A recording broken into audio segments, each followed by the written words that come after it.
Shalom semuanya, senang kembali dalam seminar ya, seminar bulanan kita. Kita baru mulai lagi di Januari, di Desember kita tidak ada seminar akhir zaman. Dan di Februari ini saya mau memulai lagi ya. Paling tidak saya berusaha sebulan sekali kita akan buat seminar akhir zaman. Dan materi-materi ini Bapak Ibu juga bisa ikuti kalau Bapak Ibu berkenan untuk menjadi member dari channel YouTube JKIDW BSD ini ya. Jadi setiap hari Kamis, setiap minggu saya akan sharing tentang materi-materi akhir zaman.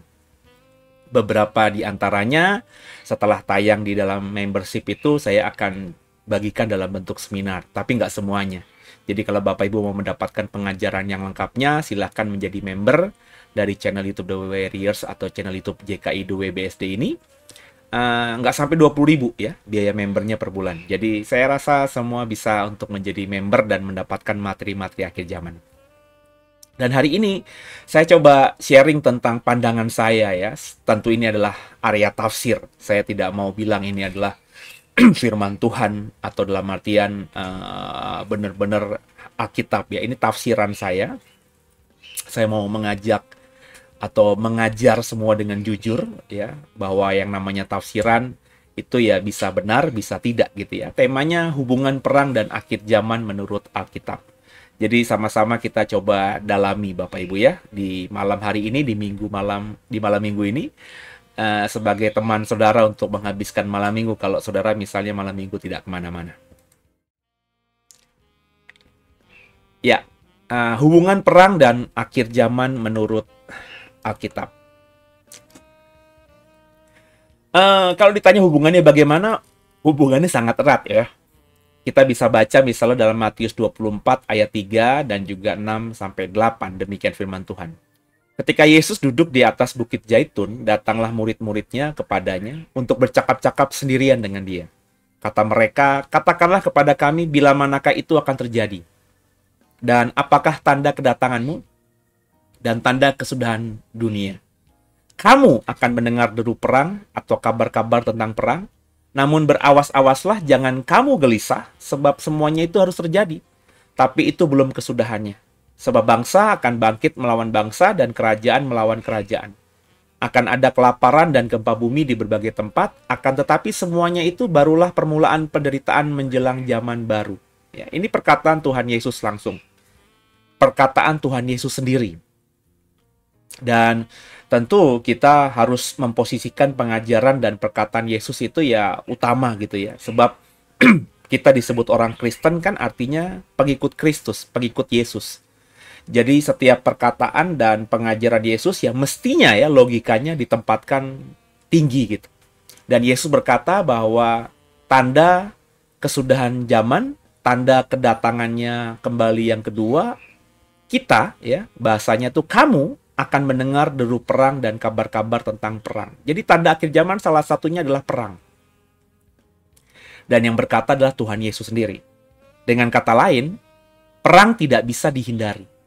Itu yang saya mau tekankan. Perang tidak bisa dihindari. Kalau kita mengimani Alkitab adalah firman Tuhan. Kalau kita mengimani bahwa akhir zaman itu akan ada. Akhir zaman itu bicara mengenai kedatangan Tuhan Yesus kali kedua. Dan juga kesudahan zaman, langit yang sekarang, bumi yang sekarang akan lenyap, kemudian datanglah langit baru, bumi baru. Kalau kita percaya itu adalah kebenaran, maka sebelum semuanya terjadi, perang harus terjadi terlebih dahulu. Ya, jadi perang tidak bisa dihindari, saudara. Di dalam ayat-ayat tadi ada kata kamu. Ya, nah, kamunya ini siapa? Kamunya di sini tentu adalah murid-murid Yesus. Pertanyaannya, murid-murid Yesus yang mana? Kalau kita membacanya dalam skop yang luas dan dalam konteks kekinian, maka ketika firman Tuhan atau ketika Yesus berkata, kamu akan mendengar deru perang di mana-mana, maka kamunya di sini, murid-murid Yesus yang disebut kamu oleh Tuhan Yesus, ini bisa berarti semua orang Kristen. Karena firman Tuhan itu kan berlaku bukan saja dulu ketika diucapkan, tapi juga berbicara mengenai kita nanti yang hidup sekarang ini atau bahkan nanti yang hidup di akhir zaman. Kamunya di sini jelas merujuk pada murid-murid Yesus, karena Yesus ketika bicara soal akhir zaman itu dia sedang mengajar murid-muridnya. Nah, sekarang tinggal kita menafsirkan murid-murid Yesus yang mana. Kalau kita bicara pada konteks 2024, ya ini semua orang Kristen tentunya. Artinya perang akan dirasakan seluruh dunia karena orang Kristen sudah tersebar di seluruh dunia. Di setiap benua ada orang Kristennya, di setiap negara ada orang Kristennya. Jadi deru perang ini berarti bicara mengenai perang yang dirasakan dan berdampak pada seluruh dunia. Atau kalau bisa kita tafsirkan juga dalam skop yang lebih sempit, bahwa kamunya di sini ya bicara mengenai murid-murid Yesus, dan karena konteks murid-murid Yesus itu adalah orang-orang Israel, maka mungkin kamunya di situ adalah orang-orang Kristen yang berasal dari darah Israel dan tinggal di Israel, atau ya bicara mengenai orang-orang Israel sendiri atau orang Yahudi yang sekarang ini masih ada di Israel sana. Artinya perang akan dirasakan oleh orang-orang yang tinggal di sekitar tanah Israel atau negara Israel hari ini. Jadi tergantung bagaimana Bapak Ibu bisa atau mau menafsirkannya. Siapakah murid-murid Yesus itu?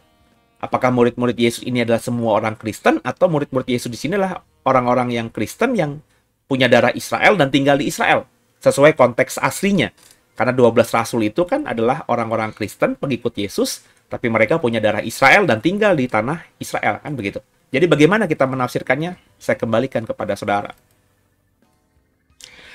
Jadi bijaksananya, karena perang itu pasti akan terjadi sebelum kedatangan Tuhan kembali dan sebelum kesudahan zaman, maka bijaksananya kita harus mempersiapkan diri dengan yang namanya perang itu. Bapak Ibu suka nggak suka soal perang, Bapak Ibu mungkin berpikir perang itu mengerikan, kita berusaha untuk menjaga bumi ini damai dengan berusaha tidak ada peperangan, itu sesuatu yang impossible, kecuali Bapak Ibu tidak percaya perkataan Tuhan Yesus ini. Kecuali Bapak Ibu tidak percaya Alkitab adalah firman Tuhan. Tapi kalau saya, karena saya percaya perkataan Tuhan Yesus itu ya dan amin, karena saya percaya Alkitab itu firman Tuhan, maka kalau Alkitab mengatakan bahwa sebelum kesudahan zaman, sebelum kedatangan Tuhan Yesus kali kedua, kita akan mendengar deru perang di mana-mana, maka mau nggak mau kita harus mempersiapkan diri dengan apa yang namanya perang tersebut. Nah, salah satu contoh konkret perang di akhir zaman itu perang Harmagedon, saudara. Wahyu 16 ayat 12 sampai 16 saya baca ya. Dan malaikat yang keenam menumpahkan cawannya ke atas sungai yang besar, sungai Efrat, lalu keringlah airnya, supaya siaplah jalan bagi raja-raja yang datang dari sebelah timur. Dan aku melihat dari mulut naga, dan dari mulut binatang, dan dari mulut nabi palsu itu keluar 3 roh najis yang menyerupai katak. Itulah roh-roh setan yang mengadakan perbuatan-perbuatan ajaib, dan mereka pergi mendapatkan raja-raja di seluruh dunia, untuk mengumpulkan mereka guna peperangan pada hari besar, yaitu hari Allah yang Maha Kuasa. Lihatlah, aku datang seperti pencuri. Berbahagialah dia yang berjaga-jaga dan yang memperhatikan pakaiannya, supaya ia jangan berjalan dengan telanjang dan jangan kelihatan kemaluannya. Lalu ia mengumpulkan mereka di tempat yang dalam bahasa Ibrani disebut Harmagedon. Ya Bapak Ibu ya. Ini salah satu perang di akhir zaman. Kalau saya ditanya perang akhir zaman yang di Alkitab itu apa saja, ada 3 perang. Pertama perang Gog dan Magog yang ada di Yeskiel 38, kemudian perang Harmagedon yang ada di Wahyu 16 ini, dan kemudian terakhir perang Gog dan Magog lagi. Namanya sama dengan Gog Magog yang di Yeskiel, tapi esensinya beda. Yang ketiga adalah perang Gog dan Magog yang ada di Wahyu pasal 20 kalau tidak salah. Ya, Bapak Ibu silakan membaca di Alkitab. Nah, kita ambil contoh aja perang akhir zaman di Alkitab, perang Harmagedon. Ini perang Harmagedon terjadi jika sungai Efrat kering airnya. Supaya apa? Siaplah jalan bagi raja-raja yang datang dari sebelah timur. Ketika sungai Efrat kering, maka roh-roh setan akan pergi mendapatkan raja-raja di seluruh dunia untuk mengumpulkan mereka guna peperangan pada hari besar, yaitu hari Allah yang Maha Kuasa. Jadi inilah ciri atau tanda-tanda sebelum Harmagedon itu terjadi atau perang Harmagedon terjadi menurut Alkitab, yakni sungai Efrat itu kering. Sungai Efrat adalah salah satu sungai dari 4 sungai yang mengalir dari Taman Eden itu. Sungai Efrat sekarang ini masih ada dan letaknya itu membelah Irak dan kemudian juga naik ke atas Turki dan seterusnya. Ya, inilah sungai Efrat yang sekarang ini masih ada, yang konon kalau kita menafsirkannya sungai Efrat yang sekarang ini sama dengan sungai Efrat yang ada di dunia Alkitab, maka sungai Efrat ini termasuk sungai yang sangat tua sekali, bahkan mungkin termasuk sungai yang tertua di dunia. Karena sudah ada sejak Taman Eden. Ya, Bapak Ibu silakan baca di Kejadian pasal 1, Kejadian pasal 2 dan seterusnya. Nah, kata Alkitab, ya ini nubuatan Alkitab dalam kitab Wahyu, sebelum Harmagedon terjadi, sungai Efrat itu kering. Dan saya coba meneliti, saudara, ternyata memang Sungai Efrat sekarang itu sudah mengering. Ya. Ini ada beberapa artikel koran yang saya clipping. Ada dari Liputan 6, dari Detik, ada dari Kumparan. Ya. Kurang lebih isinya sama. Ini yang dari Liputan 6 itu tahun 2023 Desember, berarti baru kemarin, beberapa bulan kemarin. Yang dari Detik itu baru tahun kemarin juga, 24 Juli 2023. Dan yang di Kumparan itu 13 Maret 2023. Ini berarti berita yang belum lama, tahun kemarin. Ada yang dari Maret, ada yang di Juli, ada yang di Desember. Ini isinya sama, bahwa Sungai Efrat sudah mengering, ya. Dan bahkan kalau ini tidak bisa diatasi, 2040 akan kering total. Dan ternyata yang menubuatkan sebelum akhir zaman itu Sungai Efrat mengering itu bukan cuma ada di Alkitab, tapi ada di Al-Quran juga. Ya, kalau Bapak Ibu nanti meneliti sedikit gitu ya, di Quran juga mengatakan demikian. Ya. Cuma kalau di Quran itu bukan bagi jalan raja-raja dari timur, bukan. Tapi kalau dalam Quran, kalau tidak saya salah ya, karena saya juga tidak mendalami banget, saya cuma sekedar tahu aja, bahwa di Quran itu kalau Sungai Efrat itu mengering, nanti akan muncul gunung emas. Dan gunung emas itu nanti akan diperebutkan oleh bangsa-bangsa. Itu yang menyebabkan akhir zaman terjadi. Perang akhir zaman terjadi. Nah, intinya yang saya mau katakan, Bapak Ibu, Sungai Efrat itu ada. Dan di 2024 ini Sungai Efrat sudah mengering. Dan kalau tidak bisa diatasi, 2040 akan kering total. Nah, ini yang harus diperhatikan oleh setiap kita. Berarti kalau kita memahami dan ini terjadi 2040 tuh Sungai Efrat mengering total, maka ya kedatangan Tuhan kali kedua dan juga kesudahan zaman mungkin tidak lama lagi. Mungkin terjadi di milenium ini. Jadi sebelum tahun 3000 ya itu sudah terjadi yang namanya akhir zaman. Benarkah? Ya kita tidak ada yang tahu. Kan yang tahu hanya Bapa saja. Makanya kita mempersiapkan diri. Makanya penting kita belajar akhir zaman, penting kita mengulik semua materi akhir zaman supaya Bapak Ibu punya wawasan sehingga bisa memahami tanda-tanda akhir zaman itu apa saja. Salah satunya yang saya jelaskan hari ini adalah soal Sungai Efrat yang mengering dengan nubuatan Alkitabnya. Nah, apa makna Sungai Efrat akan kering dalam Perang Harmagedon yang kita baca di Wahyu 16 tadi? Keringnya Sungai Efrat sehingga memudahkan gerakan raja-raja dari timur dikatakan. Mungkin melambangkan sebuah keadaan di mana tidak lagi ada hambatan apapun yang bisa terjadinya perang, yakni pengumpulan bangsa-bangsa dan peperangan besar dalam sebuah pertempuran akhir zaman. Jadi mengeringnya Sungai Efrat itu dijelaskan oleh Wahyu 16 tadi untuk memudahkan gerakan raja-raja dari timur. Ya. Ini mungkin simpelnya itu dengan mengeringnya Sungai Efrat, maka yang menghalangi, yang membuat hambatan terjadinya mobilisasi perang besar itu sudah ditiadakan. Ya, mobilisasi perang besar itu berarti menghimpun pasukan infanteri, pasukan kavaleri untuk sebuah perang terbuka. Ya, itu di zaman dulu dan sekarang ini masih sulit. Bapak Ibu kalau ingat perang Ukraina dan Rusia, itu Rusia sejak setahun sebelum perang dengan Ukraina sudah kedapatan oleh Barat ya, bahwa Rusia sudah menggerakkan semua angkatan perangnya menuju perbatasan Ukraina. Itu sudah tertangkap satelit.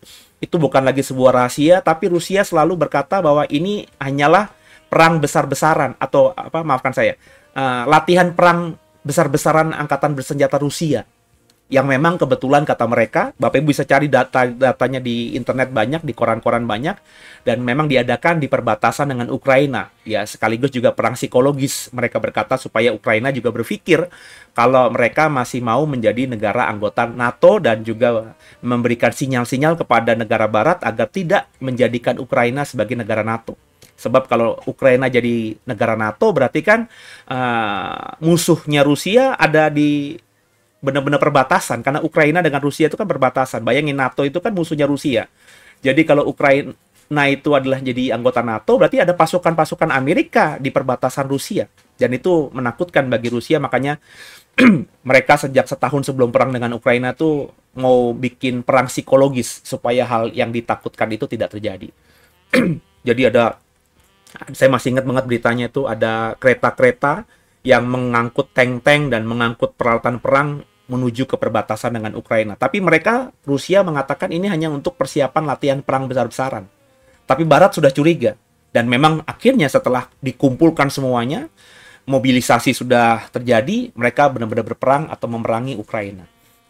Jadi yang saya mau katakan bahwa mengeringnya Sungai Efrat itu untuk menghilangkan hambatan-hambatan mobilisasi tadi. Kenapa Bapak Ibu? Karena kalau kita melihat konteksnya kitab Wahyu dituliskan berarti kan 2000 tahun yang lalu. Ini kan masih perang yang sangat konvensional, ya, perang yang sangat konservatif lah, perang zaman dulu. Yang disebut infanteri itu berarti pasukan berjalan seperti gambar yang saya sampaikan di layar ini. Kalau cavalry itu berarti pasukan berkuda atau pasukan dengan kereta kuda. Zaman dulu kan perangnya seperti ini. Dalam konteks Wahyu, Yohanes itu hidup dalam negara-negara atau kerajaan-kerajaan yang berperang dengan model seperti ini. Kalau berperang itu ada pasukan berjalan kaki namanya infanteri. Kalau berperang di zamannya Yohanes itu ada pasukan berkuda atau kereta kuda yang namanya cavalry. Dan kereta kuda dan pasukan berjalan ini pasti akan berperang dengan jumlah yang sangat besar. Mungkin kalau kita baca sejarah dunia, kerajaan-kerajaan zaman dulu tuh kalau berperang ya itu mengirimkan puluhan ribu tentara.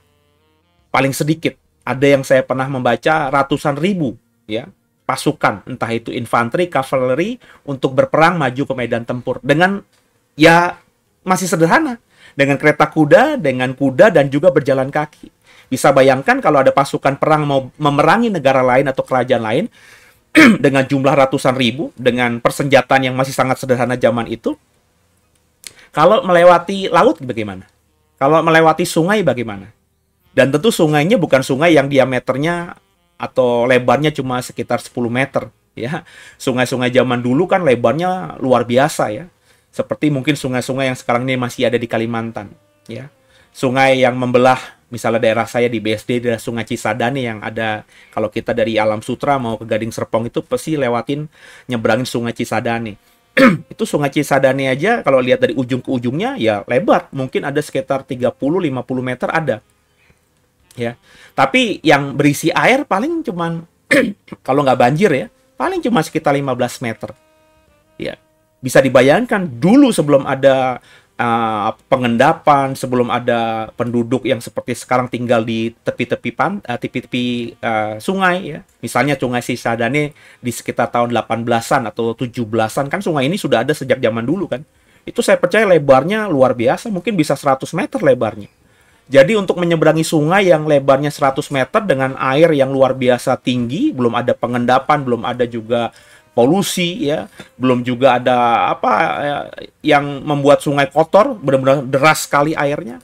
Itu kan susah untuk nyebrang ya. Kecuali kalau Bapak Ibu tinggal di Jakarta, di Dan Mogot itu ada getek gitu ya. Jadi untuk bisa nyebrang dari jalan Dan Mogot menuju ke perkampungan di seberang kali ya pakai getek gitu untuk mempermudah. Ya, tapi itu kan cuma berapa meter saja ya. Sungai zaman dulu tentu tidak seperti ini. Sungai Efrat tentu tidak seperti ini. Sebelum mengering sekarang ini Sungai Efrat lebar sekali. Ya, apalagi kalau zaman dulu ya, sejak Taman Eden dan Perjanjian Lama, pasti Sungai Efrat jauh lebih lebar lagi dan air yang deras sekali sehingga kalau ada pasukan dari timur ya, dari timur Efrat mau menyerang negara atau kerajaan yang ada di barat Sungai Efrat, itu untuk nyebrang Sungai Efrat luar biasa. Berarti minta ampun, harus membangun kapal dulu, atau kalau mau ya memutar, mencari misalnya Sungai Efrat yang bottleneck atau yang mengecil gitu, dan juga arusnya tidak deras. Tapi kan harus memutar lagi. Jadi kalau untuk menyeberang ya itu kesulitan. Makanya kita tidak pernah dengar misalnya ya, pasukan Kubilai Khan ya, kita tahu pasukan Mongol yang hebat itu sampai menyerang misalnya Asia atau Eropa. Kita tidak pernah mendengar itu ya. Pasukan Mongol. Kenapa? Karena kalau dari Cina, dari daratan Cina atau daerah Cina, Mongol kan di daerah situ ya, Mongolia kan. Kalau dia harus menyerang ke barat, itu kan nanti ketemu Sungai Efrat ini. Ya, dan tentu mereka akan kesulitan. Jadi daerah kekuasaan Mongol yang kita tahu dari sejarah ya cuma sampai misalnya ke bagian timur atau ke baratnya ya sampai daerah India saja ya. Tapi tidak sampai menjajah Romawi dan seterusnya. Kenapa? Karena untuk menyeberangi Sungai Efrat itu sungguh sulit. Itu pun yang terjadi ketika misalnya Yunani dengan Alexander Agungnya berusaha untuk menaklukkan wilayah timur. Memang sejarah mencatat bahwa pasukan Yunani itu sampai ke wilayah India sekarang ini. Tapi untuk sampai menembus ke India itu, ya itu perjalanan yang luar biasa berat sekali. Mereka harus memutar, ya, mencari, menghindari Sungai Efrat yang lebar dan deras airnya. Nah, zaman dulu seperti itu. Jadi kalau Sungai Efrat itu mengering, maka tidak ada lagi hambatan. Jadi mengeringnya Sungai Efrat itu kalau bagi saya bukan saja ditafsirkan literal semata, tapi juga punya makna dalam, yakni hambatan-hambatan yang menghalangi terjadinya perang besar, ya, itu tidak ada lagi di akhir zaman nanti. Ya. Jadi perang seperti Perang Dunia Pertama, Perang Dunia Kedua dengan infanteri dan kavaleri seperti yang ada di slide ini, pasukan berjalan, ya, berjalan kaki, dan juga pasukan dengan tank dan motor, kavaleri, itu saya rasa di akhir zaman nanti, dalam perang akhir zaman, nggak seperti ini. Ya. Saya sih merasa begitu, saudara. Ya. Tidak mungkin perangnya seperti ini. Ya. Atau seperti ini. Saya termasuk pecinta film, saudara. Ketika saya nonton film Endgames, Avengers yang terakhir, antara Avengers versus dengan siapa namanya, Thanos, ya. Ini kan perangnya masih perang terbuka begini. Bayangin ya, ada Hulk lari, ada teman-temannya dari Thor juga berperang gitu ya, seperti perang zaman dulu. Saya rasa kalau ini Endgames itu terjadinya tahun 2050, 2003, 2500 gitu ya. Saya rasa nggak begini gitu ya.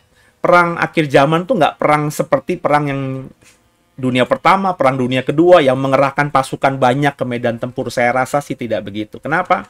Karena zamannya sudah berbeda. Maka saya membuat sebuah tafsir. Saya membuat penafsiran ini supaya Bapak Ibu yang mendengarkan saya memahami bahwa perang akhir zaman itu seperti apa sih, ya.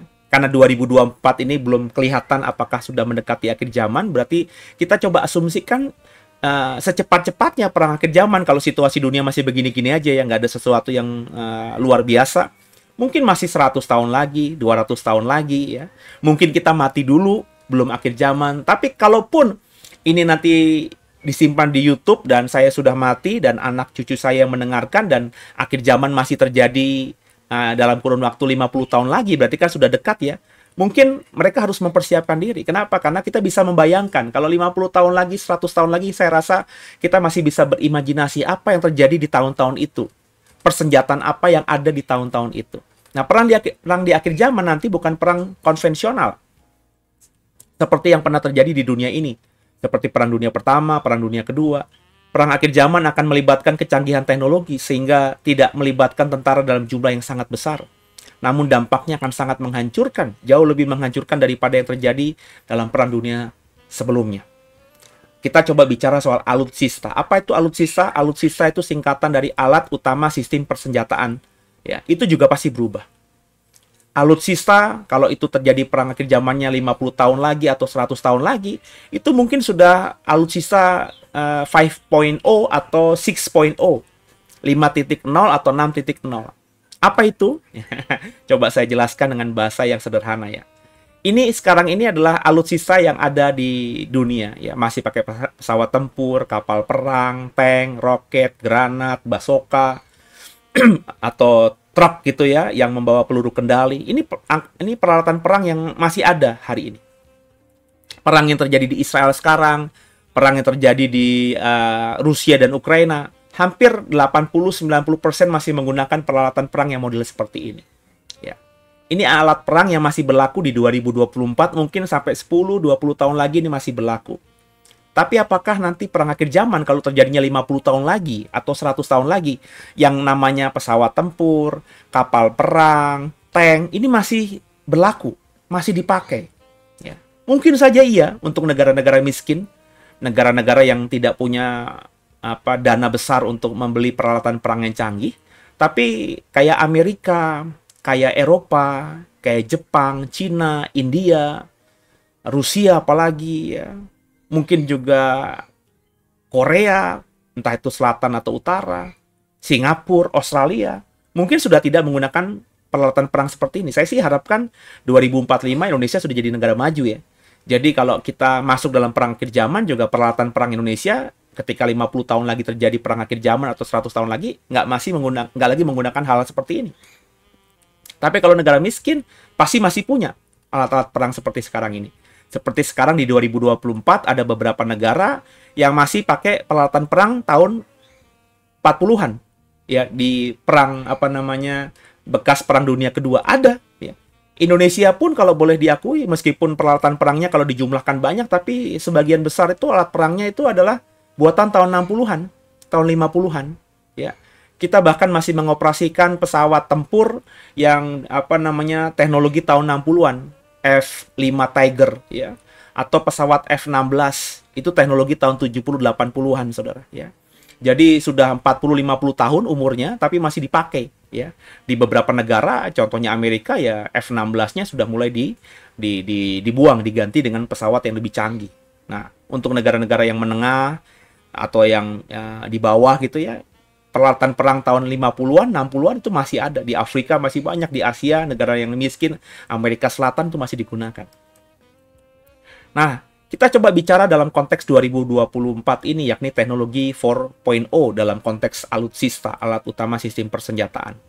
Ini mengacu pada revolusi industri keempat yang ditandai dengan integrasi teknologi digital, otomatisasi, dan juga teknologi cyber, fisik ke dalam proses manufaktur. Ya.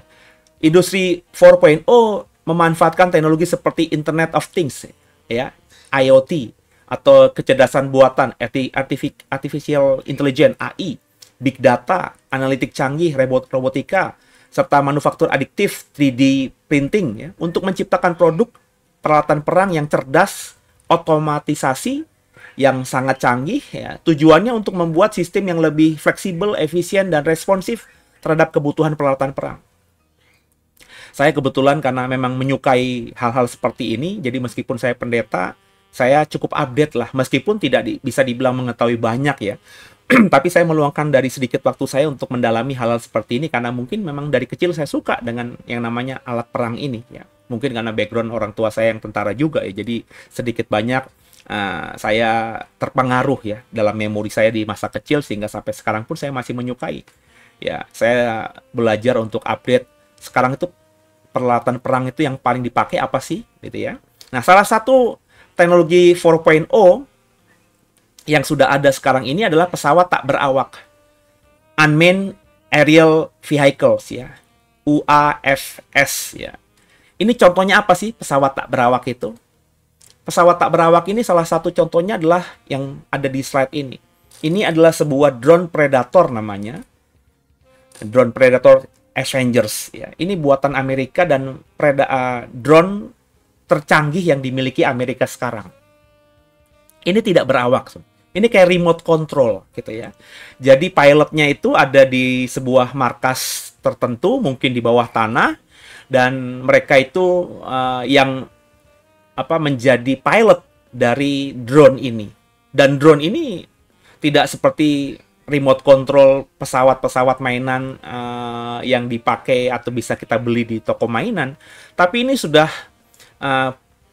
memuat senjata yang mematikan. Ada rudal, ada roket, ada bom atom juga bisa di sini, saudara.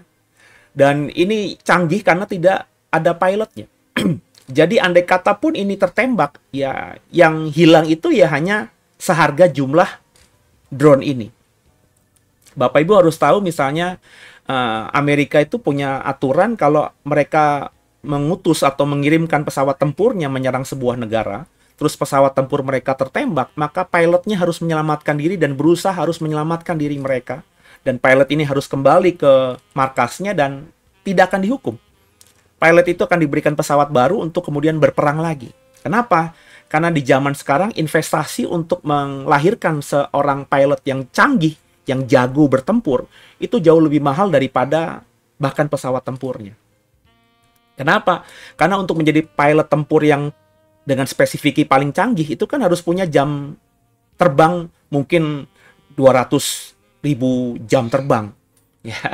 Jadi untuk sampai bisa hebat dia memiloti pesawat tempur, dia harus ratusan ribu jam latihannya. Dan itu kan sangat mahal. Ya, kalau Amerika mungkin banyak pilot-pilot yang masih muda usianya, ya, level letnan 1 mungkin sudah menjadi pilot utama. Tapi di Indonesia kalau Bapak Ibu perhatikan, pilot-pilot pesawat tempur kita yang tercanggih itu rata-rata pangkatnya mayor, ya, letkol, ya. Berarti udah perwira menengah yang melatih 1, melatih 2, yang usianya sudah 40-an ya. Mungkin 30-an akhir, Saudara ya. Mayor itu sekitar umur 35-an ya. Letkol itu 40-an gitu ya. Kolonel itu yang 45-an. Kemudian habis itu kalau dia ada jalannya bisa ke bintang 1, bintang 2. Jadi usianya sudah cukup senior. Kenapa? Karena di Indonesia pesawat tempurnya sedikit. Jadi ketika Angkatan Udara kita melahirkan lewat Akademi Angkatan Udara ya, Akademi Militer Angkatan Udara, beberapa pilot calon pilot pesawat tempur, supaya dia bisa jago, dia harus kan punya jam terbang. Dan pesawat tempur kita nggak banyak. Jadi akhirnya untuk bisa punya spesifikasi 100.000 jam terbang itu sulit sekali ya bagi pilot kita. Makanya saya bilang tadi, pilot-pilot pesawat tempur kita yang paling canggih itu pangkatnya mayor, letkol. Nggak mungkin letnan 1 gitu. Letnan 1 itu paling masih levelnya pesawat latih gitu, Saudara ya. Atau ya masih pesawat-pesawat biasa aja gitu ya. Belum pesawat tempur. Kenapa? Karena tadi untuk bisa pesawat paling canggih kita kan sekarang ini kan MiG-30 sama F-16 kita kan ya. Jadi, dan itu jumlahnya nggak banyak, nggak sampai ratusan, Saudara ya. Jumlahnya hanya puluhan. Bayangin kalau pilot kita itu ada 100 atau 200 saja ya. Untuk bisa punya jam terbang harus ganti-gantian itu ya. Dan nggak mungkin setiap pesawat itu tiap hari terbang. Karena kan biaya ya, biaya afturnya, biaya terbangnya kan juga mahal, maintenance-nya. Jadi, ketika pilot kita mati, itu rugi besar ya. Apalagi kalau yang mati itu, maafkan saya, pilot senior. Makanya ketika ada pesawat tempur kita atau pesawat latih kita atau pesawat milik Angkatan Udara kita itu kecelakaan dan pilotnya meninggal atau gugur dalam tugas, itu rugi besar, Saudara. Kalau pesawat tempurnya mungkin kita bisa beli lah ya. Tapi kalau pilotnya, untuk bisa menciptakan pilot yang secanggih itu dengan ratusan ribu jam terbang, itu lama dan mahal untuk konteks Indonesia. Jadi ke depan itu kita pakai drone ya. Dan ini bukan drone pesawat tempur saja, tapi juga sudah bicara soal kapal selam dan juga kapal tempur di atas permukaan laut, kapal perang. Ini artikelnya banyak sekali. Jadi dunia yang maju, ya negara-negara yang punya disebut negara maju, maju secara teknologi militer, ini peralatan perangnya sudah pakai pesawat tempur drone tidak berawak, kapal selamnya juga drone tidak berawak, dan kapal permukaannya, kapal perangnya juga drone tidak berawak. Jadi andai kata mengalami kecelakaan apapun, tidak ada korban nyawa di situ. Ya. Dan karena menggunakan teknologi kendali jarak jauh via drone tadi, ya lebih aman gitu. Dan ini sudah canggih Bapak Ibu. Karena bicara mengenai kapal perangnya itu sudah bisa memuat persenjataan yang mematikan. Kapal selamnya itu panjangnya sudah puluhan meter. Drone-nya juga bisa memuat persenjataan yang mematikan dengan daya jelajah sampai puluhan jam. Ya. Kalau Bapak Ibu lihat perang Rusia-Ukraina, ini drone pesawat tempur sudah digunakan baik pihak Rusia maupun maupun Ukraina. Yang biru kuning itu Ukraina, yang putih biru merah itu kan bendera Rusia. Mereka masing-masing sudah menggunakan pesawat drone mereka. Meskipun pesawat drone mereka yang digunakan masih pesawat drone yang ya level menengah lah, bukan level yang tercanggih dibandingkan dengan Predator Avengers punya Amerika tadi ya. Menurut saya sih masih canggihan Predator ya. Itu berdasarkan artikel yang saya baca. Ini salah satu yang digunakan oleh Ukraina, yakni mereka membeli atau dibantu oleh Turki dengan pesawat drone-nya yang namanya Bayraktar TB2. Kalau Bapak Ibu lihat spesifikasinya, endurance-nya 27 jam. Jadi maksudnya dia bisa terbang nonstop 27 jam, itu lama sekali Bapak Ibu. Dengan besaran rentangan sayap sampai 12 meter ya. Jadi ini luar biasa dengan kecepatan 130 km per hour per jam ya. Dengan bisa membawa bom juga roket, ini sangat mematikan. Hari ini perang Rusia Ukraina sudah menggunakan pesawat drone. Tapi belum sepenuhnya. Karena faktanya kita bisa masih baca di artikel-artikel masih banyak ratusan ribu orang atau ribuan orang, puluhan ribu tentara Rusia maupun Ukraina yang mati di medan tempur ini. Berarti masih mengerahkan tenaga manusia, prajurit, ya. Tapi sudah menggunakan teknologi yang 4.0 tadi, ya. Nah, makanya ketika kita sudah belajar atau memahami ini, terus kita dapat informasi kemarin Indonesia mau beli pesawat Mirage 2000 yang ya saya nggak ngomongin soal korupsi lah, seperti yang berita lagi viral sekarang ini, tapi saya mau ngomongin soal teknologinya. Pesawat Mirage 2000 yang kita mau beli dan dibatalkan itu kan buatan Perancis. Kalau Bapak Ibu lihat ada gambar di sebelah kiri. Itu pengembangan Mirage 2000 itu tahun 75. Seumuran saya lahir tahun 75. Terus penerbangan perdananya Mirage 2000 itu tahun 78. Dan resmi beroperasi dipakai oleh Angkatan Udara Perancis tahun 82. Jadi ini pesawat teknologi tahun 70-an. Ya. Pesawat generasi 4. Kalau kita lihat pesawat tempur itu, Mirage 2000 itu setara dengan F-16, pesawat generasi 4. Teknologinya teknologi tahun 1970-an. Sedangkan negara maju sekarang ini, ya Amerika, Rusia, Cina, Eropa gitu ya, itu sudah menggunakan pesawat tempur generasi 5. Bayangin, negara-negara hebat sudah pakai pesawat tempur generasi 5, kita beli bekas pula yang usianya sudah puluhan tahun tentunya, yakni pesawat generasi 4, Mirage 2000. Ya untung saja dibatalkan. Ya saya nggak tahu dibatalkan ini ada korupsinya nggak, ada uang negara yang hilang nggak, atau memang benar-benar tidak ada yang hilang. Kalau tidak ada yang hilang kan berarti tidak korupsi. Tapi paling tidak niat beli pesawat bekas Mirage 2000 ini saya pertanyakan. Saya bukan ahli militer, tapi saya tanyakan kenapa, urgensinya apa? Kenapa kita harus beli pesawat bekas, tua pula lagi? Yang beberapa tahun yang lalu ketika Menhan-nya namanya Pak kok saya lupa gitu ya, di zamannya Pak SBY itu ditawarkan gratis, ya, dihibahkan oleh Qatar. Gratis bukan berarti nol ya, tapi kan harus ada perbaikan segala macam, tapi tidak perlu beli gitu. Hibah, meskipun nanti perbaikannya mengeluarkan uang, tapi tidak semahal ketika beli. Ya, di zamannya Pak SBY ditolak hibahnya dari Qatar, di zamannya Pak Jokowi dan Pak Prabowo sebagai Menhan, kita malah beli bekas, harganya mahal. Jauh lebih mahal daripada ketika dulu beli barunya. Ini kan pertanyaan, meskipun dibatalkan. Dan yang saya concern di sini, ini pesawat jadul, teknologi tahun 70-an. Terus mau berperang dengan pesawat Amerika F-35 gitu, yang generasi 5, ya ketinggalan zaman, saudara. Kita pasti nggak mungkin bisa menang, ya. Ini informasi aja. Sekarang sudah ada pesawat generasi kelima, pesawat tempur generasi 5 yang paling ngetop ya F-35-nya Amerika. Kalau Rusia itu ada Sukhoi Su-57. Ya, ini semuanya pesawat tempur generasi 5. Terus Eropa juga punya JF-17, dulu namanya Typhoon Eurofighter. Ya, ini udah bertahun-tahun mundur ya karena ada krisis segala macam, tapi akhirnya terbang juga ya. Jerman yang mengeluarkan. Ini pesawat juga generasi 5 ya. JF-17 Thunder ya. Kemudian JF-17 Thunder itu Cina bahkan ya. Sedangkan Eropa tuh Typhoon Eurofighter. Ini Cina sudah punya pesawat tempur generasi 5.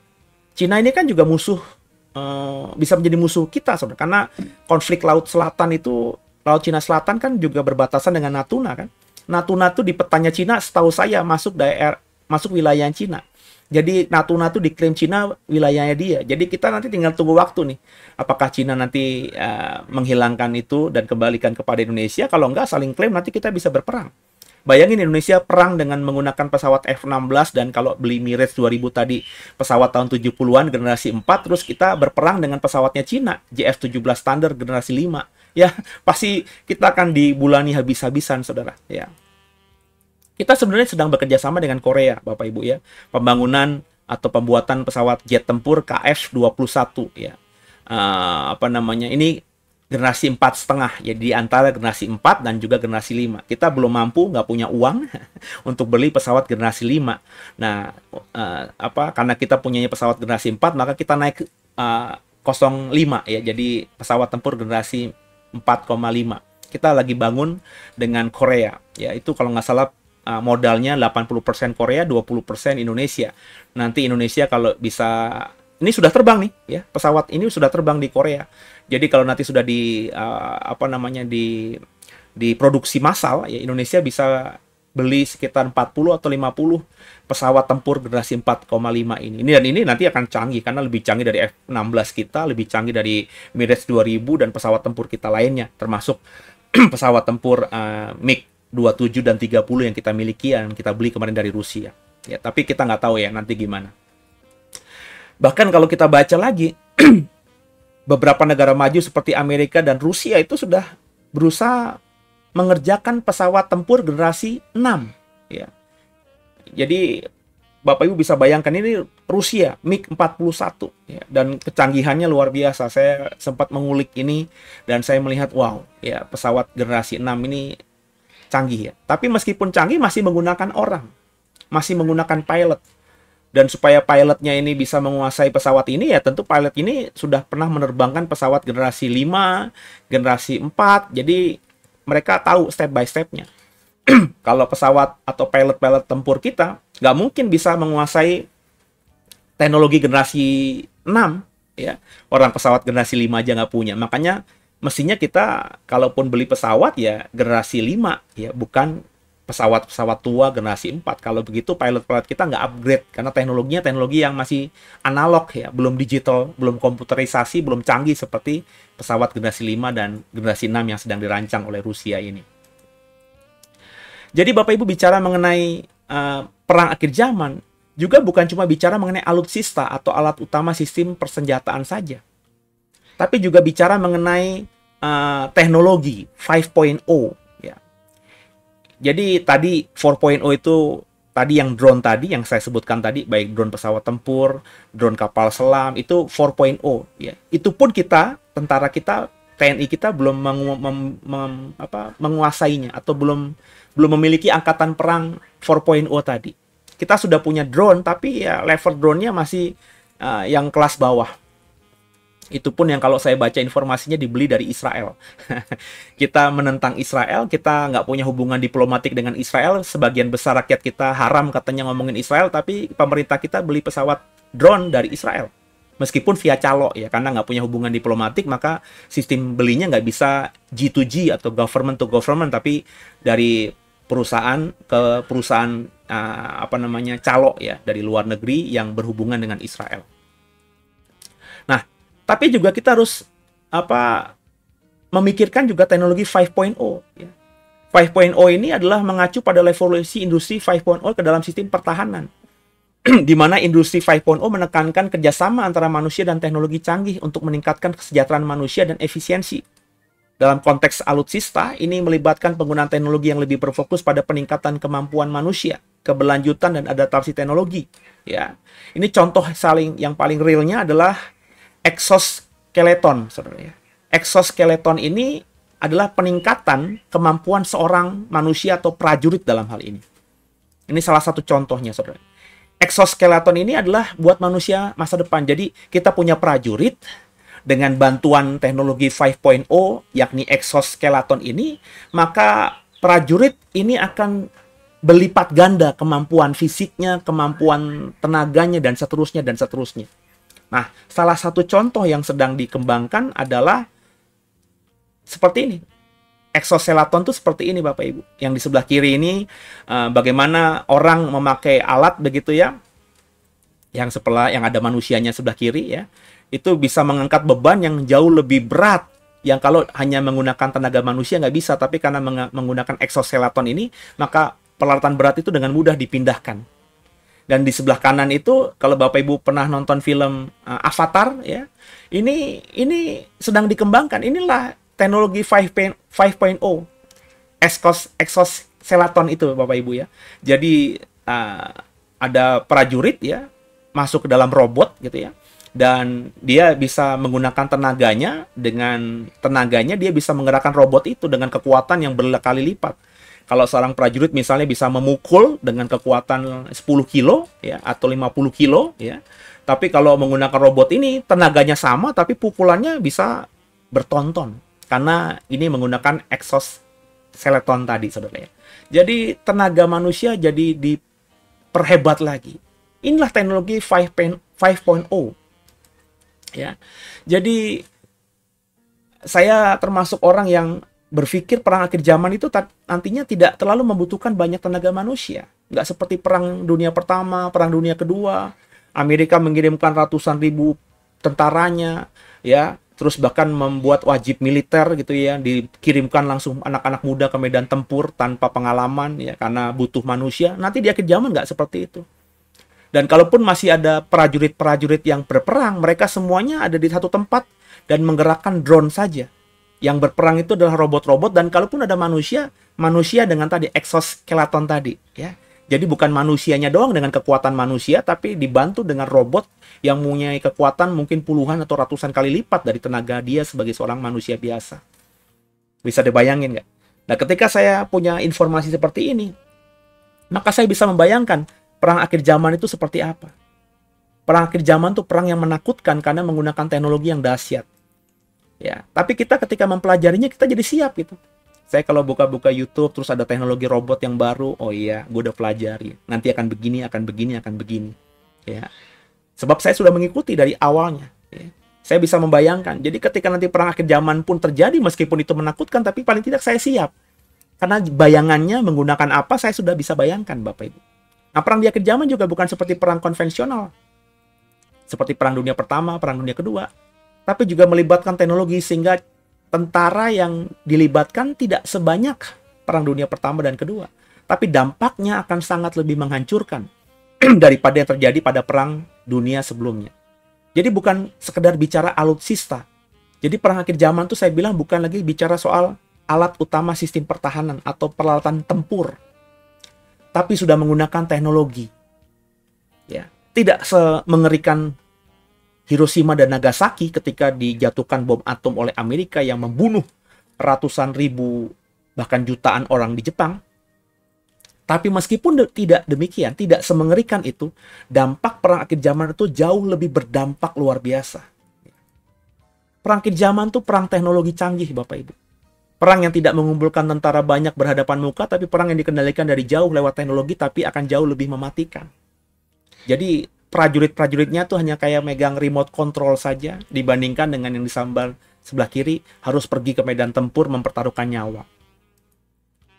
Perang akhir zaman juga merupakan perang cyber atau teknologi. Perang cyber adalah konflik antara negara yang terjadi di dunia maya. Ini melibatkan penggunaan teknologi informasi dan komunikasi seperti sistem komputer, internet. Makanya penting kita menguasai ini untuk melakukan serangan terhadap sistem komputer, infrastruktur data, dan juga jaringan dengan tujuan menyebabkan kerusakan atau mengganggu operasi. Hasil akhir dari perang cyber adalah untuk merusak infrastruktur penting dan sistem komputer yang terhubung bersama dengan batas-batas dunia maya. Coba kita breakdown ya, apa sih perang cyber itu? Yang pertama, serangan terhadap infrastruktur kritis. Ini melibatkan serangan terhadap sistem dan jaringan yang penting bagi keamanan nasional, ekonomi, atau kesejahteraan masyarakat seperti pembangkit listrik, sistem kontrol lalu lintas udara, fasilitas pengolahan air. Ini bisa menjadi target dalam perang cyber itu. Penyerangan menggunakan teknik penetrasi jaringan, penggunaan malware atau virus, ya, atau teknik social engineering untuk mendapatkan akses ke sistem kontrol. Jadi dampaknya, serangan ini bisa menyebabkan gangguan luas seperti pemadaman listrik, gangguan layanan publik, dan bahkan bencana lingkungan. Jadi perangnya perang canggih. Tidak menjatuhkan bom atom, tapi kalau perang cyber ini bisa dipakai dan mengalahkan lawannya, maka lawannya itu akan chaos. Saya coba pakai bahasa yang lebih sederhana. Bapak Ibu tentu di daerahmu ada jalan utama, jalan arteri. Entah itu jalan arteri atau jalan utama kabupaten kah, kota madya, provinsi atau negara. Itu kan jalan utama. Kalau di Jakarta itu jalan Tamrin sampai jalan Sudirman. Ya. Jalan Tamrin sampai jalan Sudirman, Gatot Subroto itu kan banyak lampu merah. Bapak Ibu bisa bayangkan, kalau itu lampu merah semuanya mati, apa yang terjadi? Chaos, kemacetan total, ya. Akan melumpuhkan juga ekonomi. Bayangin kalau sepanjang jalan Sudirman, jalan Tamrin ada beberapa lampu merah, begitu juga dilanjutkan jalan Gatot Subroto, di Ponorogo, pokoknya jalan-jalan negara yang di Jakarta ini lampu merahnya mati, itu maka akan lumpuh lalu lintas. Lalu lintas lumpuh artinya apa? Artinya perekonomian akan mati karena orang-orang yang mau berekonomi semuanya terjebak macet. Chaos terjadi. Itu baru lampu merah doang. Bayangin kalau listrik mati, internet mati. Ya. Berapa triliunan rupiah yang akan hilang di hari itu kalau semuanya mati. Inilah perang akhir zaman. tidak membunuh, tidak ada darah yang dicurahkan, tapi kerugian materinya jauh beribu-ribu kali lipat dibandingkan ketika perang konvensional itu terjadi. Tidak ada korban darah, tapi kerusakannya itu membutuhkan pemulihan berpuluh-puluh tahun, mungkin ratusan tahun. Inilah perang cyber, Bapak Ibu. Ya. Bayangin kalau pembangkit listrik suatu negara bisa diserang secara cyber, sehingga listrik semua lumpuh. Lalu lintas kontrol udaranya, komputer utamanya diserang oleh virus, sehingga pengaturan lalu lintas udara berantakan. Berapa banyak orang yang nanti juga chaos, pesawat yang tidak bisa landing dan take off. Belum lagi kalau pesawat jatuh dan seterusnya. Bayangin kalau air juga terhambat. Kita di Jakarta ini tidak lagi boleh mengambil air tanah, harus mengandalkan air PDAM, perusahaan daerah air minum. Kalau perusahaan air minum itu tiba-tiba dihancurkan jaringan internetnya, jaringan komputernya, websitenya, sehingga semuanya mati, tidak bisa mengalirkan air. Berapa juta, kalau ngomongin Jakarta saja, atau belasan juta orang yang akan kesulitan karena air sepanjang 1 hari saja di Jakarta lumpuh. Belum spionase digital, ya. Ini biasanya perang cyber mencuri informasi rahasia. Jadi negara tertentu masuk ke dalam sistem komputer atau websitenya kepresidenan. Ini yang sudah terjadi. Kita belum lama dapat informasi Kementerian Pertahanan kita itu websitenya bisa dibobol sama hacker. Bayangin, Departemen Pertahanan Keamanan yang notabene mestinya punya website paling aman, namanya juga Pertahanan Keamanan, tapi bisa diserang oleh hacker. Bisa dihack oleh hacker. Iya, kalau ada informasi rahasia yang dicuri. Ya. Kalau misalnya informasi rahasianya itu yang sangat vital dicuri oleh musuh negara, wah kacau Bapak Ibu. Akhirnya musuh negara tahu pasukan tempur khusus kita, pasukan khusus kita ditempatkan di mana saja. Peralatan perang kita disembunyikan di mana saja. Presiden ada di mana saja. Wah, kalau itu tiba-tiba diserang sama drone tadi, ya, maka habislah. Kemudian juga penyebaran malware atau sejenis virus, worm, ya, Trojan. Bapak Ibu silakan baca ya. Itu kan sekarang bisa disebar begitu saja. Sekarang ini sudah ada, tapi lingkupnya masih sporadis. Lingkupnya masih orang per orang atau mafia lah gitu ya. Belum pernah saya dengar ada perang negara menyerang negara tertentu dengan menggunakan malware, sehingga virusnya disebarkan oleh musuhnya, sehingga seluruh negara yang mau diserang itu komputerisasinya, internetnya semuanya, itu semuanya tiba-tiba hancur karena diserang virus yang mematikan. Bank negara, Bank Indonesia misalnya, diserang sama negara lain, ya, sehingga down websitenya, internetnya, komputernya, terus data-datanya tercuri, sehingga uang bisa dialihkan, ya, semua uang yang ada di bank di Indonesia bisa dialihkan ke bank lain, terus segera ditarik, ya, itu akhirnya terjadi chaos, resesi ekonomi. Perang akhir zaman tuh seperti ini. Sekarang kita sudah bisa bayangkan, sudah beberapa kali kan bank dihack gitu kan, data atau rekening nasabah tertentu tiba-tiba uangnya hilang, tapi kan itu masih pekerjaan yang sangat jadul. Ada kerjasama dengan orang dalam yang punya data itu. Tapi nanti akhir zaman, ketika semuanya sudah komputerisasi, ya, wah, kalau sudah data itu bisa dihack atau dibajak gitu sama negara lain, habis Bapak Ibu. Ya. Kita sekarang ini sudah dengan KTP elektronik, yang logikanya nanti ke depannya mungkin dengan kita punya KTP elektronik ini, data kita, bahkan diri kita kemana-mana bisa ke data. Ya. Kalau itu data KTP elektronik itu bisa diambil sama negara musuh kita, ya, semua data kita bisa diakses, nomor rekening kita bisa diakses, karena kan menggunakan satu KTP kan, semua data kita kan disimpan di situ. Ya, kalau Pak Ganjar kemarin ketika kampanye KTP Sakti, semua data ada di situ. Juga nomor KTP, nomor rekening, nomor PIN bisa kebaca. Wah, tiba-tiba hilang semua uang yang ada dimiliki oleh rakyat negara tertentu karena diserang sama negara lain. Gimana, saudara? Chaos. Ini perang akhir zaman seperti itu.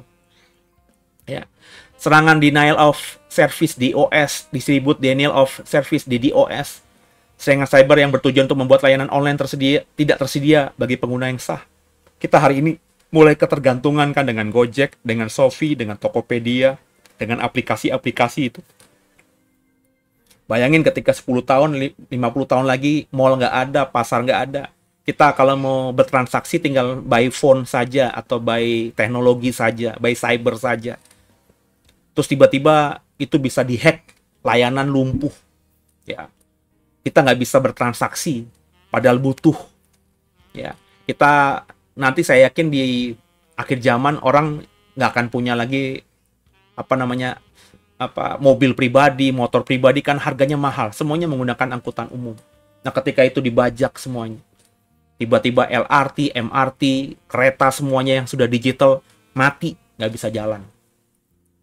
Kita mau beli beras, kita mau beli makanan ringan, makan siang, tiba-tiba aplikasinya semuanya down. Ya.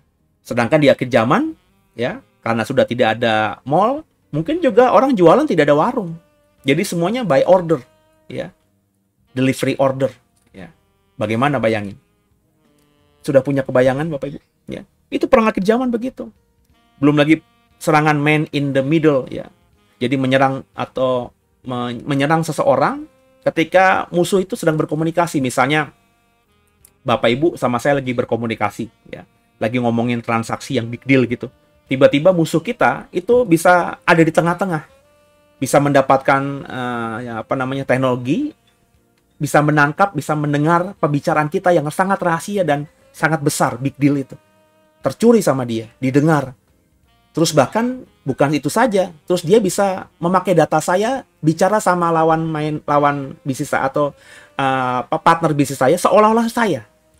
Ya, Bapak Ibu kan sekarang sudah ada teknologi, ya. Bapak Ibu sudah pernah dengar nggak di YouTube atau di aplikasi manapun, penyanyi itu suaranya bisa di hack gitu via komputer untuk menyanyikan lagu lain, ya. Jadi saya pernah mendengar lagu yang lagi viral sekarang ini, terus tiba-tiba dinyanyikan dengan suaranya Ebit GAD, Iwan Fals. Yang saya yakin Ebit GAD dan Iwan Fals meskipun masih hidup mereka, tapi mereka mungkin nggak tahu, nggak relate dengan lagu yang lagi viral di anak muda. Tapi di YouTube seolah-olah mereka menyanyikan, angle suaranya itu ternyata komputerisasi. Jadi bayangin nanti Presiden Putin bicara sama Presiden Joe Biden, terus ada musuh yang nggak suka sama mereka, bisa nembus jaringan komunikasi mereka, tercuri datanya, mendengarkan informasi yang penting mereka sedang bicarakan apa, kemudian si musuh ini berusaha menyaru suaranya Joe Biden untuk menghubungi Putin. Putin percaya, begitu pula sebaliknya, menyaru suaranya Putin untuk menghubungi Joe Biden dan Joe Biden percaya, sehingga akhirnya sesuatu yang tadinya baik, aman-aman saja menjadi rusak. Ya, gara-gara tadi serangan man in the middle tadi. Inilah peperangan akhir zaman. Ya. Jadi yang namanya fitnah, bully, ya, itu bukan lagi kayak sekarang kita ngomong fitnah pakai jari jemari kita di sosial media, enggak. Nanti akhir zaman akan canggih Bapak Ibu. Jika perang konvensional, maka untuk bisa menguasai informasi musuh dilakukan penyusupan atau spionase, mengirim mata-mata atau mencuri data secara langsung. Tapi di akhir zaman nanti, perang cyber itu mempermudah. Kita nggak akan butuh mata-mata lagi. Dengan teknologi internet, teknologi komputer, teknologi cyber yang canggih tadi, kita bisa mendapatkan informasi paling rahasia dari musuh kita dengan otak, dengan teknologi. Ya, hari-hari ini seperti saya bilang tadi, Indonesia kan lagi kerjasama dengan Korea membuat pesawat KF-21, ya. Dan kalau Bapak Ibu cari datanya di koran, insinyur Indonesia yang ditangkap sama pihak berwajib di Korea sana karena dituduh mencuri data dari pesawat jet tempur KF-21 ini. Bayangin Bapak Ibu. Ya, ada beberapa ilmuwan insinyur Indonesia mungkin dari IPTN, ya, yang dikirim ke Korea, diutus sama negara untuk belajar membangun pesawat bersama Korea, tapi mencuri data. Ini kan spionase. Ya, dan ditangkap sama Korea, ketangkap sama Korea. Dan kalau Bapak Ibu baca beritanya, pihak Departemen Luar Negeri, Menteri Luar Negeri, Kementerian Luar Negeri sudah merespon dan tidak mengatakan bahwa ini adalah salah atau fitnah atau ini adalah salah tangkap, tidak. Artinya Kementerian Luar Negeri mengakui memang faktanya insinyur kita mencuri. Entah itu dilakukan pribadi atau mengatasnamakan negara atau disuruh sama negara, kita nggak tahu. Tapi ini memalukan bagi saya. Ya, bayangin kerjasama di mana kita nggak punya teknologi, kita juga cuma pakai dana 20% dari 100%, 80%-nya Korsel. Tapi ada insinyur kita, saya nggak tahu ya, saya nggak mau seuzon ya. Entah itu sendiri, mandiri, keinginan dirinya sendiri, atau disuruh sama pemerintah kita, dan mencuri data ya dari pesawat KF-21 ini, dan tertangkap oleh pihak Korea. Sekarang lagi ditangkap, lagi diadili. Dan Kementerian Luar Negeri kita tidak pernah membantah fakta itu, dan juga tidak pernah berkata bahwa ini terjadi kesalahpahaman. Tidak pernah. Berarti artinya, jangan-jangan memang ini adalah mata-mata spionase. Ya. Dan ini sangat memalukan. Di akhir zaman spionase nggak kayak gini, ya, pakai cyber, nggak perlu ngutus orang. Jadi spionase mata-mata seperti Perang Dunia Pertama, Perang Dunia Kedua, atau yang model sekarang ini udah nggak ada lagi, Bapak Ibu. Udah era digital, perang cyber. Inilah perang akhir zaman. Sungai Efrat itu mengering, artinya tidak lagi ada hambatan. Benar nggak? Dengan perang cyber, ya, negara kecil bisa mengalahkan negara besar. Indonesia sama Singapura hari ini kalau berperang, pasti semuanya menduga Indonesia akan menang. Tapi nanti di akhir zaman, dengan teknologi yang dimiliki Singapura, meskipun dia kecil, tapi kalau teknologinya jauh lebih canggih daripada Indonesia, kita akan mati sama Singapura. Bukan berarti Singapura bisa menghancurkan Jakarta dengan bom nuklir. Enggak. Dengan teknologi digitalnya. Jakarta akan lumpuh, Indonesia akan lumpuh. Maka perang cyber itu akan membuat perang akhir zaman itu bukan lagi perang yang dimenangkan oleh negara-negara yang besar saja. Negara kecil pun, tapi kalau dia punya angkatan perang cybernya yang luar biasa, maka dia pasti akan bisa memenangkan perang akhir zaman. Makanya saya rindu banget sih ya, angkatan perang kita, Tentara Nasional Indonesia kita juga membangun angkatan perang cyber. Jadi angkatan darat, angkatan udara, angkatan laut itu penting, masih penting, tapi juga angkatan cyber, ya, yang memang prajuritnya tuh orang-orang yang punya IQ tinggi, anak-anak muda yang punya intelijen tinggi, ya. Dijadikan perwira, letnan 1, letnan 2, letnan 3, mungkin fisiknya tidak terlalu berat seperti pasukan khusus, tapi paling tidak mereka fit gitu ya, tapi otak mereka jalan, dan mereka ditempatkan di bunker-bunker atau markas-markas tertentu, mengembangkan perang cyber ini, sehingga kalaupun berperang, ya Indonesia harus berperang, dan perang itu nggak bisa dihindari, seperti saya bilang tadi, karena Tuhan Yesus berkata, perang akhir zaman itu sebagai tanda akhir zaman. Kalau perang itu melibatkan Indonesia, kita sudah bisa mengalahkan negara musuh dengan berperang secara cyber. Kalau ini dibangun sejak sekarang, ya kita bisa cukup tenang gitu ya, menghadapi perang akhir zaman. Kita nggak mungkin gentar sama Rusia, sama Cina, sama Amerika, sama negara maju lainnya, kalau kita sudah mempersiapkan angkatan perang cyber ini. Yang hari ini lagi itu apa? TikTok. Kemarin ketika Pilpres, Pak Anies Baswedan dengan TikToknya itu merajai, ya, membuat pemilihnya semakin banyak dari kalangan anak muda. Ini rupanya juga diikuti oleh Joe Biden, ya. Amerika. Bukan Joe Biden mengikuti Indonesia, karena kalau kita perhatikan Indonesia ini mengikuti Filipina juga, ya. Jadi memang ini sudah trennya. Menariknya Joe Biden ini ketika mulai berkampanye pakai TikTok itu sebenarnya adalah sesuatu yang kontradiktif atau sesuatu yang bertolak belakang dengan aturan yang diberlakukan oleh pemerintah Amerika. Biden itu sebelumnya telah menandatangani sebuah undang-undang yang melarang perangkat pemerintah federal Amerika menggunakan TikTok pada 2022. Gedung Putih menyatakan bahwa larangan ini tetap berlaku. Berarti semua perangkat pemerintah federal Amerika tidak boleh menggunakan TikTok. Itu berlaku sejak 2022. Tidak ada yang berubah tentang masalah keamanan nasional dari perspektif Dewan Keamanan Nasional tentang penggunaan TikTok pada perangkat pemerintah. Kebijaksanaan itu masih berlaku, itu kata Kirby, ya, juru bicara Amerika. Ya. Di Amerika Serikat, FBI dan Federal Communication Commission telah memperingatkan bahwa TikTok merupakan aplikasi buatan perusahaan asal Cina, ByteDance, yang berpotensi berbagi data dengan pemerintah Cina. Jadi kenapa TikTok dilarang oleh semua orang-orang yang bekerja dalam pemerintahan Amerika? Karena aplikasi TikTok itu adalah aplikasi dari perusahaan Cina, ByteDance tadi. Yang ditakutkan nanti mereka bekerja sama dengan pemerintah Cina untuk berbagi data. Karena kalau kita mau aplikasi TikTok, kan kita harus itu kan, apa namanya, ngisi data, ya. Dan apa saja yang kita search di TikTok, yang kita surfing di TikTok, itu kan keambil semuanya sama pemerintah Cina. Dan itu bisa menjadi sebuah alat propaganda untuk menyerang beberapa figur, ya, orang-orang penting di negara-negara. Makanya sebenarnya ya Joe Biden itu buah si malakama. Kalau dia nggak main TikTok, nanti anak muda nggak ada yang pilih dia. Bayangin, Joe Biden itu 82 tahun, udah kakek-kakek, udah jompo banget gitu. Beberapa videonya menunjukkan bahwa dia naik pesawat aja jatuh gitu. Ya, sudah tidak punya kekuatan lagi, tapi dia masih mau running jadi presiden. Lawannya kemungkinan besar adalah Donald Trump juga, yang nggak muda juga, usianya ada 73, 74, saudara. Jadi pemilihan presiden Amerika ini pemilihan presiden memilih kakek-kakek. Jadi karena kakek-kakek tentu secara fisik nggak menarik minat anak muda. Maka Joe Biden berusaha menggunakan TikTok, sebuah aplikasi yang viral yang dipakai oleh anak muda Amerika. Tapi ini bertentangan dengan aturannya. Ya, dilema kan ya. Jadi menggunakan teknologi, tapi tahu bahwa teknologi ini bisa dipakai oleh musuh untuk menyerang nantinya. Nah inilah perang akhir zaman Bapak Ibu. Bayangin kalau semua yang namanya drone tadi, yang dikendalikan pakai komputer tadi, komputernya bisa dihack. Jadi Indonesia punya kapal selam nuklir, drone. Indonesia punya pesawat drone tempur. Indonesia punya kapal perang permukaan laut yang drone juga. Dan teknologi itu, komputernya itu bisa dihack oleh musuh kita. Maka yang punya kita, drone punya kita itu dipakai oleh musuh untuk menyerang kita.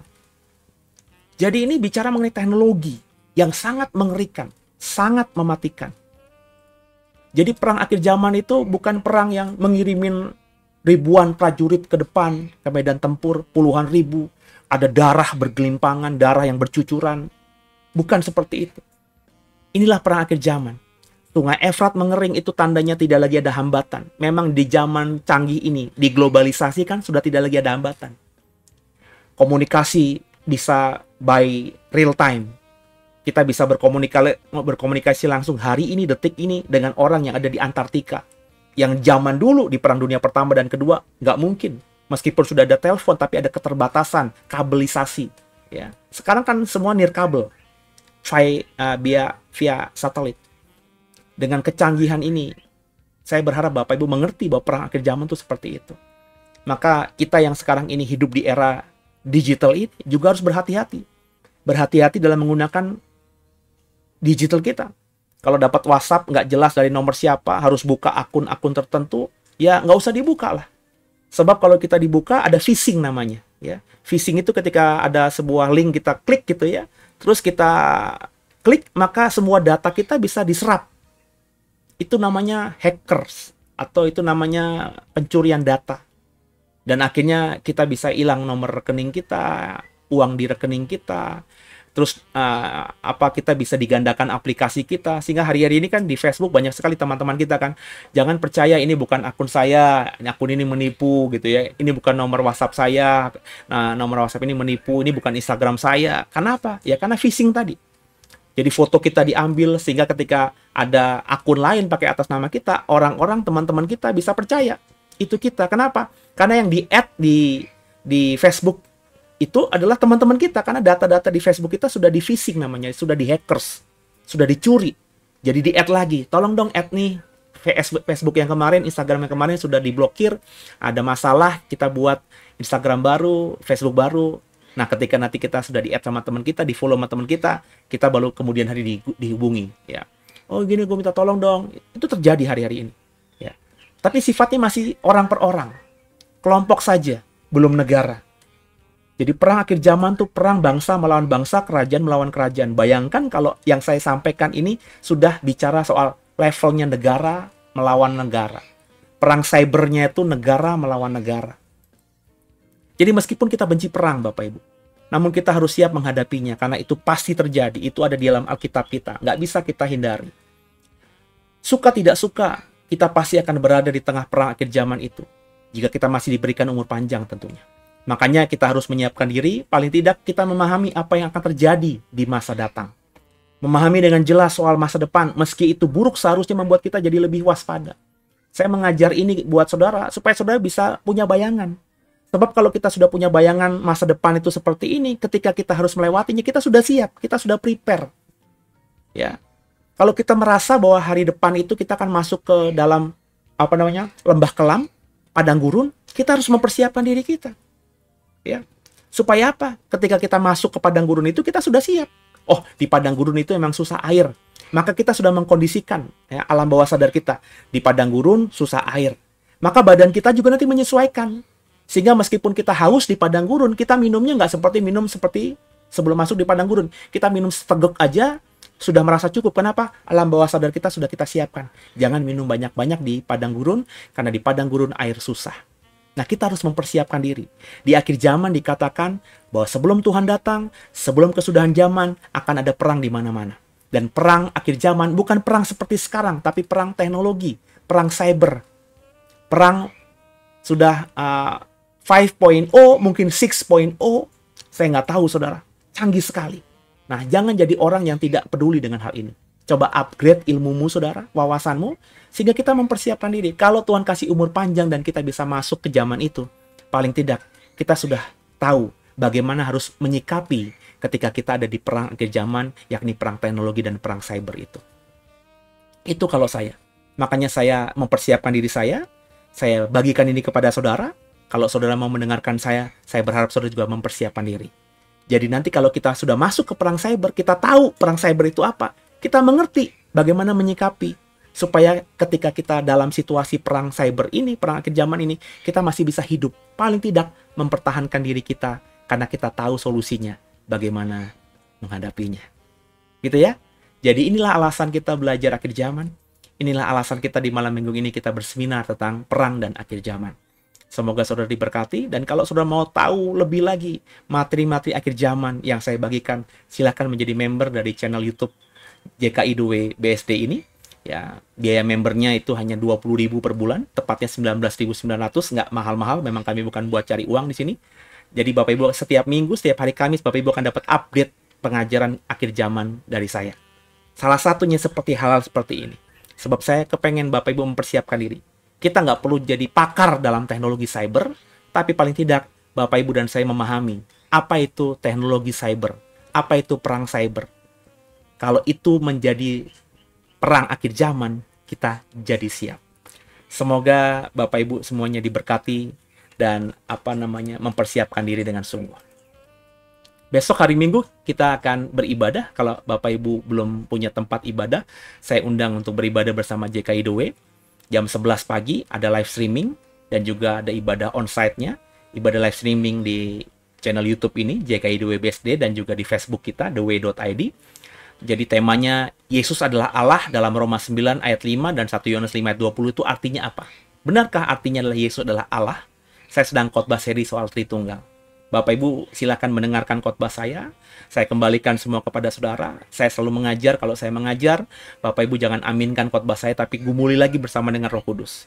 Besok jam 11 siang. Kalau tinggal di Serpong dan sekitarnya, silakan datang ke gereja langsung di apartemen Tripark BSD, dan kita bisa bersekutu, ya, berkoinonia bersama dengan beberapa jemaat keluarga besar JKI2W.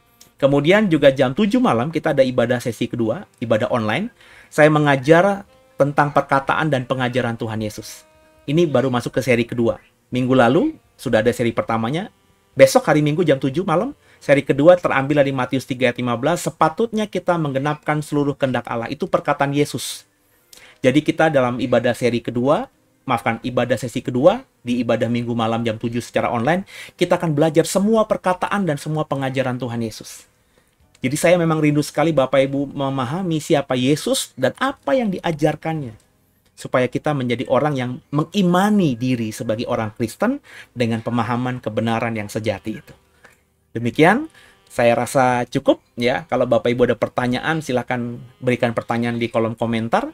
Atau nanti kalau ada program live streaming ya bersama dengan saya akan bikin waktu nanti untuk Bapak Ibu bisa bertanya langsung bersama dengan saya. Minggu depan kita ada live streaming via YouTube, via Facebook, via Instagram, dan via TikTok ya di malam hari. Jadi terus update saja lewat sosial media kami, di follow sosial media kami, di subscribe sosial media kami, ikuti terus supaya Bapak Ibu dapat notifikasi ya ketika saya dan beberapa teman itu bikin program di channel YouTube ini atau di sosial media kami yang lainnya, apalagi kalau saya nanti live ya.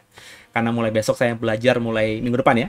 Kita akan live TikTok, live Instagram, juga live Facebook, dan juga live di YouTube ya. Dalam seminggu tuh mungkin ada 2 atau 3 kali, tergantung ya ada topik apa, karena ini tidak saya mau jadwalkan, tapi tergantung ada topik apa, digerakkan Tuhan ngomong apa, nanti saya akan live bicara 1 jam 2 jam di live itu. Semoga tergenapi firman Tuhan. Besi menajamkan besi, manusia menajamkan sesamanya.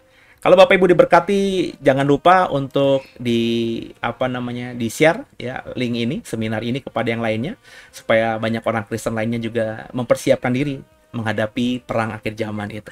Gitu ya saudara ya. Jadi kita akhiri pertemuan kita di malam minggu ini. Semoga lewat seminar akhir zaman di malam minggu ini, malam minggu saudara terhibur. Terutama saudara yang memang bermalam minggunya di rumah saja, tidak kemana-mana. Gitu ya. Dan selamat beristirahat. Jangan lupa besok ibadah bersama kami. Dan kalau diberkati, tolong bawa dalam doa program ini, sehingga program-program yang diberikan lewat pelayanan digital JKI The Way ini semakin jadi berkat bagi banyak orang, sehingga nama Tuhan dipermuliakan. Terima kasih, sampai jumpa di lain kesempatan. God bless you. Haleluya.